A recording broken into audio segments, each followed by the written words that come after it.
One of the latest victims of GOP-led book bans sweeping across the country is noted poet Amanda Gorman. She read her poem, The Hill We Climb, at President Biden's inauguration. Now, Florida's Miami-Dade School District has decided to restrict that poem only to middle school students.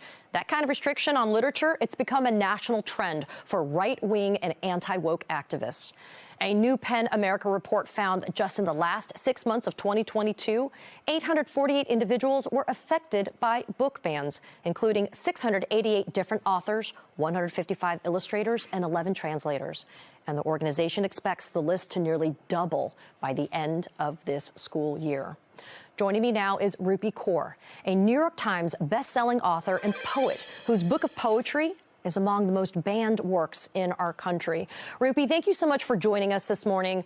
Your critically acclaimed 2014 book of poetry, Milk and Honey, features poems about trauma, love, femininity, and it was inspired by your own experience with sexual assault and gender-based violence.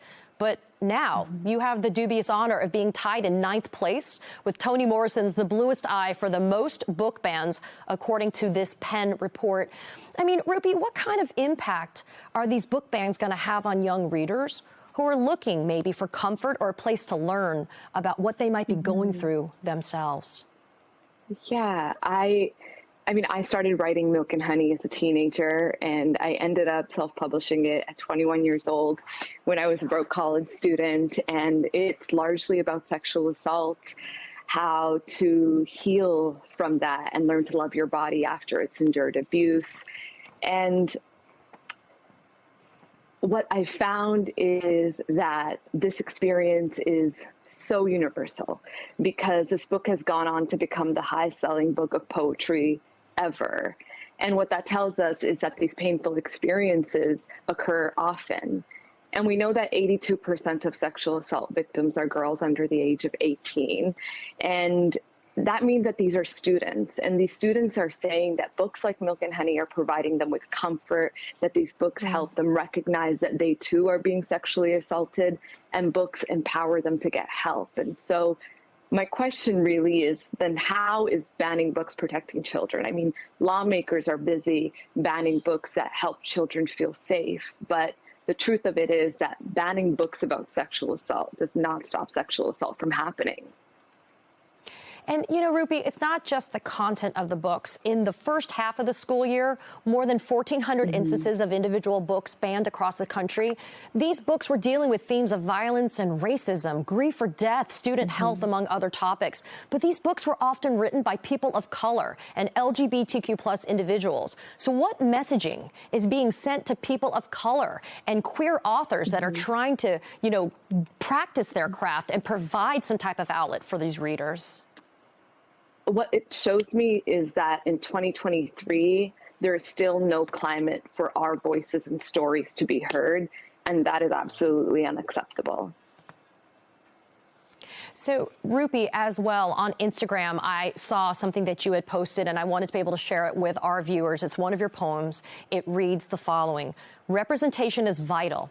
Otherwise, the butterfly, surrounded by a group of moths, unable to see itself, will keep trying to become the moth. You are an immigrant story. So am I. We also have our own respective life journeys.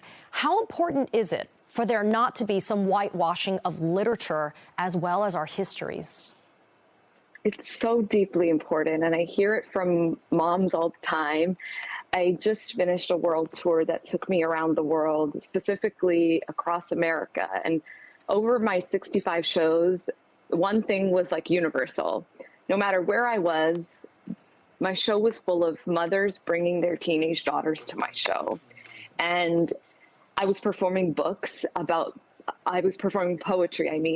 the same themes that my books are now banned for. And at the end of the shows, the moms would approach me and they would say how grateful they are that their teenage daughters found my books, because these books were able to reach them in ways that the parents couldn't. And that is why books about underrepresented experiences are so important, because it's so necessary for us to see ourselves reflected in the literature and the culture that we consume. Because when we don't see ourselves, then we feel isolated and alone.